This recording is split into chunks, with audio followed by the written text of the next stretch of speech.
Donc la sourate suivante, c'est la sourate qui se nomme Luqman, sourate Luqman. Donc cette sourate, la majorité des savants est d'accord pour dire que cette sourate est une sourate mécoise. Certains savants rapportent que 3 de ces versets ont été révélés à Médine.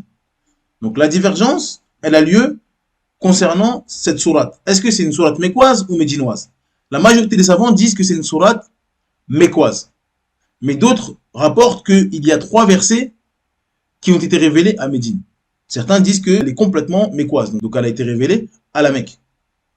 Et d'autres disent 3 de ces versets sont révélés à Médine. Et encore une fois, tous ces savants sont d'accord pour dire que cette sourate était connue, a été récitée et mémorisée du vivant du prophète Mohammed sallallahu alayhi wa sallam. Comme tout musulman qui a un minimum de connaissance de sa religion.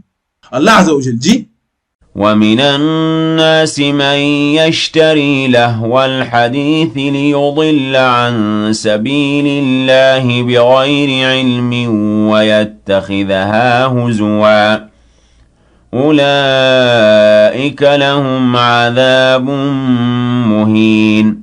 Dans la sourate 31 au verset 6, d'après la traduction approximative, Allah Azza wa Jal dit Et parmi les hommes, il est quelqu'un qui, dénué de science, achète de plaisants discours pour égarer hors du chemin d'Allah et pour le prendre en raillerie.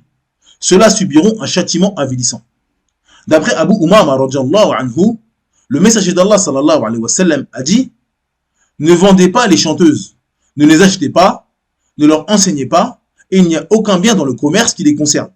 Et leur prix est illicite. C'est dans ce genre de contexte que ce verset a été révélé. Et parmi les gens, il y en a qui achètent de plaisants discours pour égarer les gens du sentier d'Allah. Jusqu'à la fin du verset. Donc dans ce noble hadith, nous avons le compagnon du prophète Mohammed sallallahu alayhi wa sallam, Abu Umama radhiyallahu anhu, qui est mort en 700 de l'ère chrétienne. Donc toujours au 7e siècle. Il nous informe que le prophète Mohammed sallallahu alayhi wa sallam a interdit à ses compagnons d'acheter des esclaves chanteuses. Donc c'était connu à l'époque du prophète Mohammed sallallahu alayhi wa sallam que les Arabes achetaient des esclaves qui étaient chanteuses, qui avaient pour spécificité de chanter. Et donc, bien sûr, ils les faisaient chanter dans leurs assises, dans leurs fêtes, etc. Et donc, c'était connu des Arabes et c'était une coutume des Arabes. Et donc, le prophète Mohammed sallam a interdit cela. A interdit cela aux musulmans. Il a interdit d'acheter des esclaves chanteuses et de leur enseigner la chanson. Parce que certains, ils achetaient des femmes qui avaient des belles voix et leur apprenaient à chanter, leur apprenaient telle ou telle chanson pour qu'elles puissent chanter durant leurs assises, durant leurs fêtes, etc. Donc, le prophète Mohammed sallam a interdit d'acheter des chanteuses, de leur enseigner la chanson et de s'éloigner de tout ce qui a un lien avec la musique et la chanson. Donc l'interdiction de la musique a ensuite été approuvée. Donc la sourate suivante, c'est la sourate qui se nomme Luqman, sourate Luqman. Donc cette sourate, la majorité des savants est d'accord pour dire que cette sourate est une sourate mécoise. Certains savants rapportent que 3 de ces versets ont été révélés à Médine. Donc la divergence, elle a lieu concernant cette sourate. Est-ce que c'est une sourate mécoise ou médinoise? La majorité des savants disent que c'est une sourate mécoise. Mais d'autres rapportent qu'il y a 3 versets qui ont été révélés à Médine. Certains disent qu'elle est complètement mécoise, donc elle a été révélée à la Mecque. Et d'autres disent 3 de ces versets sont révélés à Médine. Et encore une fois, tous ces savants sont d'accord pour dire que cette sourate était connue, a été récitée et mémorisée du vivant du prophète Mohammed sallallahu alayhi wa sallam. Comme tout musulman qui a un minimum de connaissance de sa religion.